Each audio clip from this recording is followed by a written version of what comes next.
အားလုံးပဲမင်္ဂလာပါဒူဒီဆိုင်မို့ channel မှာမြတ်ပြည်သူများကိုပြန်လဲကြိုဆိုလိုက်ပါကျွန်တော်တို့ဒီတစ်ပတ်မှာကျွန်တော်နေ့ရက်တွင်းထွက်မယ်ဆိုတော့ပတ်တီ6ပေးလိုက်တယ်နော်6 main ဆိုပြီးတော့90မှာရကြတယ်95မှာရကြမယ်အခွေနော်4 6အဲ့မှာကျွန်တော်ရမယ်နောက်တော့ခါဒီမှာ969အပူးပါအခွေဒါအပူးမပါနော်အဲ့မှာလဲ66နဲ့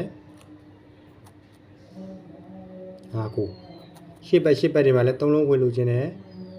4လုံးခွေလိုချင်တယ်ဆိုရင်ကျွန်တော်ပြောထားသလိုပဲကျွန်တော်ကိုလာဆက်သွယ်ပါကျွန်တော်ကိုလာဆက်သွယ်လို့ဆိုရင်ကူညီပေးပါမယ်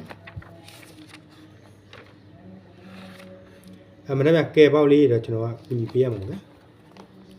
ဒီမှာနော်ရှေ့ဘက်ကကျွန်တော်ပြထားတဲ့ site တွေဒီမှာဒီဘက်ကဘောင်းချုံနော်3ရက်3လ2025မှာ9ရက်3လ2025ဒီဘက်ကဘောင်းချုံဒီမှာခွန်ကတော့နေ့ပဲလာမလားမပါတော့မသိဘူးဗျ6ထွက်တယ်1ထွက်တယ်9ထွက်တယ်4ထွက်တယ်ခွန်တော့သိမကြိုက်တော့ဒီကနန်းအခွေရလည်းထွက်တယ်နော်ဒီကနန်းအခွေရလည်းထွက်တယ်3ပရိတ်ကလည်းသိမတီချာတော့ထင်တယ်ဒီကောင်နေမေးလိုက်ပါ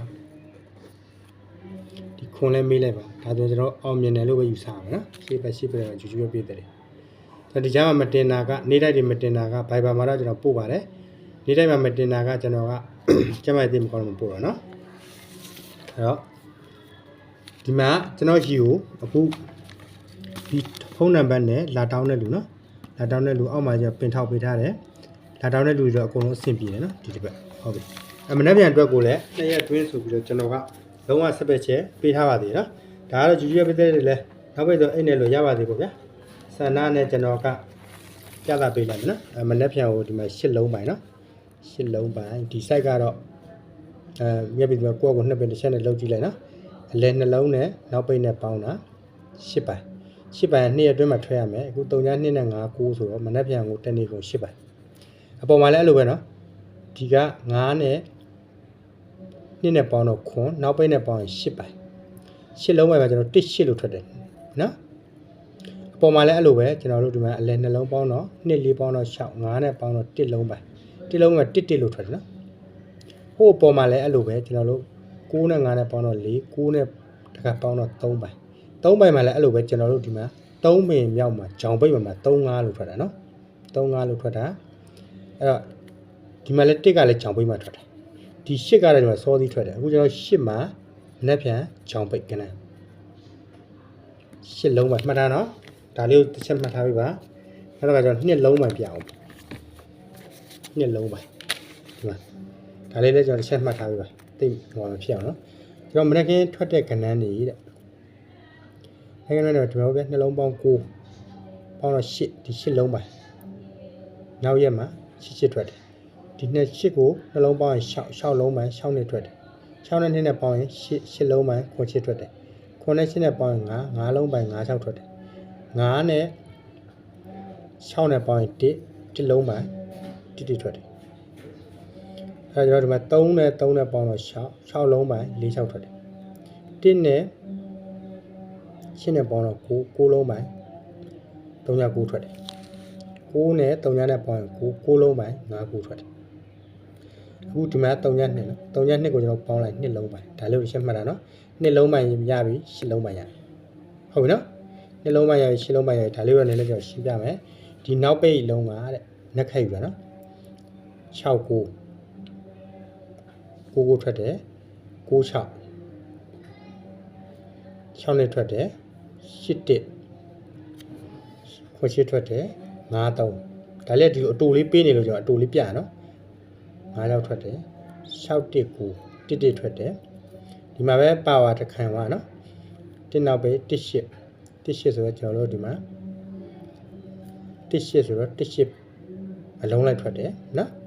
အဲဒီမှာ6 6ထွက်တယ်ဒီမှာ6 9 5 9ထွက်တယ်မနှက်ပြန်ကိုကျွန်တော်ကဒီမှာ6 6လို့နှလုံးလေးယူရမှာသူ့ပြင်မဲ့4ပါထည့်ပေးလိုက်ဘာကြောင့်4ပါထည့်ပေးလဲဆိုတော့မြတ်ပြည်သူများမျက်လုံးရှင်းရင်ကြည့်ပါဒုတိယလှည့်နေကိုကခမ်းမှာကြောက်လို့ညနေခင်းနှလုံးပေါင်း10ဒီမှာ3 9ထွက်တယ်ညနေခင်းနှလုံးပေါင်း2ဒီမှာ3 9ထွက်တယ် ဒီကခုညနေခင်းမှာနှလုံးပေါင်း4အဲကြောင့်6 4 2ဆိုတဲ့ site ကိုပြတာနော်နှစ်လုံးပိုင်နဲ့6 4 2 site 8လုံးပိုင်နဲ့6 4 2 6 ဟုတ်နော်အဲတစ် site ပြီးတဲ့ခါကျတော့ကျွန်တော်ဒီမှာမနေ့ကကဲပေါက်လေးကျွန်တော်ပြမယ်နော်လုံးဝကျွန်တော်ကတွဲပြီးသားဒီ site တွေပဲထိုးတယ်ဒီ site တွေပဲထိုးအောင်ကျန်လာတယ်ကျွန်တော်ပြပေးနေရှုပ်ပုံမှာကြောက်နော်အဲ့ဒါ3မိနစ်တစ်ဖြတ် site မှာတဲ့9ရက်3လတောက်ကြနေ့ကဲပေါ့နော်ဒါပြတယ်ကဲပေါ့အဲ့ဒါဒီမှာကျွန်တော်ပြပေးမယ်နော်ဒီ site ကအပင်ရှည်9နဲ့6နဲ့ပေါင်းရင်1ပါ16ဒီ36ထွက်တယ်ဟုတ်ပြီနော်ဒီမှာ16 9နဲ့6နဲ့ပေါင်းရင်16ပဲ16ဒီ14ထွက်တယ်နော်ဟုတ်ပြီနော်9နဲ့9နဲ့ပေါင်းရင်4 9ထွက်တယ်နော်ဒီမှာ6နဲ့6နဲ့ပေါင်းရင်2 9 8ထွက်တယ်ဟုတ်ပြီနော်3နဲ့5နဲ့ပေါင်းရင်8 3 1တဲ့အမှန်က8 3ပေါ့ဗျဒီမှာပြီးပေါက်ထွက်သွားတယ်8 3 1ကျွန်တော်တခါရဲချိန်ပြီးထားမှာပေါ့နော်8 3 1ပြီးပေါက်ထွက်တယ်ညနေခင်းမှကျတော့6 4 6ပြီးပေါက်ထွက်တယ်ဒါကျွန်တော်လည်းပြ8 3 1တဲ့နောက်ကကျွန်တော်လက်မှာ3ရရဲ့6ရပေါင်းရင်6 1 9ဟုတ်မှာနော်6 1 9လာပြီ6 1 9ကျွန်တော်လက်မှာမနေ့ကမှထိမယ်နော်ဒါမနေ့ကမှစိုက်တယ်မနေ့ကမှစိုက်တယ်6 1 9နောက်ကအားတယ်ဒီမှာအစိမ်းရောင်လေးနဲ့ကျွန်တော်ပြန်ပြပေးမယ်အစိမ်းရောင်လေးနဲ့မှာက9 9ဆိုတော့4 4 9နှစ်4 9နှစ်ဒီ9 9 5 6စီ168 168စီ14တဲ့ခွန်ပေါင်းရင်sorry ခွန်6ပေါင်းရင်385 385ဒီ5 6 6ရယ်9ရယ်ပေါင်းရင်5 3ည3 35ဖတ်တာကိုပြပြနော်အဲ့တော့ကျွန်တော်ဒီမှာ3ရယ်6ရယ်ပေါင်းရင်9 9 4 6 9 4 6ဒီ4 6လို့ထွက်တယ်ပြီးပေါက်ထွက်သွားနော်ဒီမှာ8 3 1မှာက18ထွက်တယ်9 4 6မှာကပြီးပေါက်ထွက်တယ်အခုကျွန်တော်တို့လက်မှာများပြီးပေါက်ထွက်မလားဆိုတာလဲကျွန်တော်တွဲပေးထားရနော်6 1 9ဒီဘက်မှာလည်း6 1 9အစိမ်းရောင်ပါနော်3ညရယ်6ရယ်ပေါင်းရင်လည်း6 1 9 6 1 9ကမနေ့ကပြီးအမှာလုံးဝဆက်ပဲရှင်ဖြစ်ပြီနော်ဒီမှာဒီမှာ6 1 9ဒီမှာဖြစ်ပြီနော်ဆောင်းတော့ပြတဲ့နှစ်ပိုင်းဒီမှာလုံးပိုင်းဆိုတာနှစ်ဆောင်းတော့ပြတဲ့နှစ်ဆိုင်နော်ပင်ရှည်လေးနောက်ကကျွန်တော်ဆောင်းတော့ပြတဲ့ဂျောင်ပိတ်ရှင်းနော်ဒါကြောင့်မလို့ကျွန်တော်ကနှစ်ပိုင်း8ပိုင်းတို့ပေမဲ့6 1 9ကီဒါကိုကျွန်တော်မနေ့ကနဲ့ညနေကကိုစဉ်းစားပြီးတော့တွေးခေါ်မှာခုဒါလေးကိုလည်းကျွန်တော်ဟာကိုစကွန်ချောရိုက်ပြီးတော့ကြည့်ပြီးတော့ဘယ်လိုလေးသုံးသပ်ရင်ကောင်းမလဲဆိုတော့စဉ်းစားမနေ့ကမိုက်ဆိုင်ကိုကျွန်တော်ထပ်ပြမယ်မနေ့ကမိုက်ဆိုင်ကဒီမှာဒီ3နောက်ပိတ်ကတဲ့နှစ်ခက်ယူလဲ3 5ဒီမှာ9 9လို့စဉ်းတယ်အများလည်းကျွန်တော်ပြတာနော်အဲ့တော့ဒီမှာ8ကနှစ်ခက်ယူလဲ8 1နှစ်ခက်မိုက်1 4တဲ့6က6 9 6 9က9 9တဲ့8က8 1ခွန်8လို့စဉ်နော်မနေ့ကမိုက်ဆိုင်လေဒီ1က1 8 1 8လို့စဉ်တယ်ခုကျွန်တော်လက်မှာဒီ6နောက်ပိတ်လို့6 6ကမနေ့ကမိုက်အဲ6 6နဲ့ပါတာကိုဦးစားပေးပြီးတော့မနေ့ကမိုက်ထိုးပါအဲဘာတွေထိုးရမလဲဆိုဒီကဏ္ဍတွေထိုးပါဒီမှာကျွန်တော်ပြထားတယ်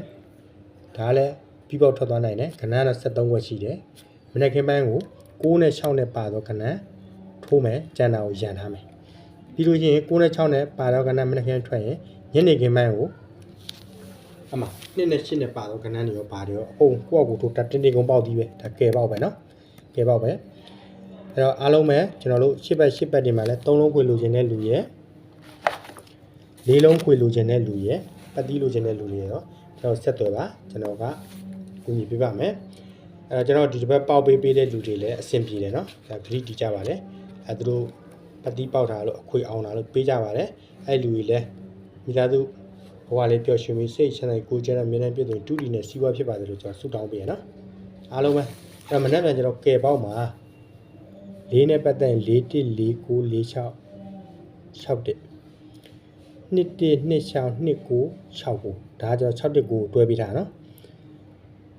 2 4 2 8 8 6 8 9 1 9နော်အဲ့ကဏ္ဍနေမနေ့ကညပေါက်လို့ပဲဒါထိုးအဲ့တော့ကျွန်တော်ဘယ်လိုလုပ်ရမလဲဆရာကြီးလို့အကြံပေးရင်တော့ဂျောင်ပိတ်က2ပတ်တီ10ပတ်တီပတ်ပြီးရင်ဒီကဏ္ဍနေထိုးမနေ့ကညပေါက်လို့နော်အကြံပေးတော့နီလန်ပဲဒုတိယဟာကျွန်တော်တခွက်တည်းပိုင်တာသိကြပါတယ်ဒီကဏ္ဍနေပဲထွက်ကိုထွက်ရမယ်ဒါမှပိုင်မပြပါဘူးဆိုတော့မရဘူးကျွန်တော်မှ 2 ပင်တစ်ဖြတ်တွေရော3 ပင်တစ်ဖြတ်တွေရော4 ပင်တစ်ဖြတ်တွေရောအကုန်စိုက်ဆုံးလိုက်ညှိနှိုင်းပြီးတော့မှဒီကနေ့ထွက်လာတာအဲ့တော့စေတနာကောင်းရင်ကံကောင်းလိမ့်မယ်အားလုံးပဲကံတူတူကျိုးပေးကြပါစေအဲ့တော့တောက်ကြနေမှာနောက်ပဲဆိုအိတ်နဲ့လွယ်နိုင်ကြပါစေအားလုံးကိုဒုတိယကံကောင်းကြပါစေဆုတောင်းပါရစေအားလုံးပဲကျမ်းပါပါချမ်းသာပါစေဗျာ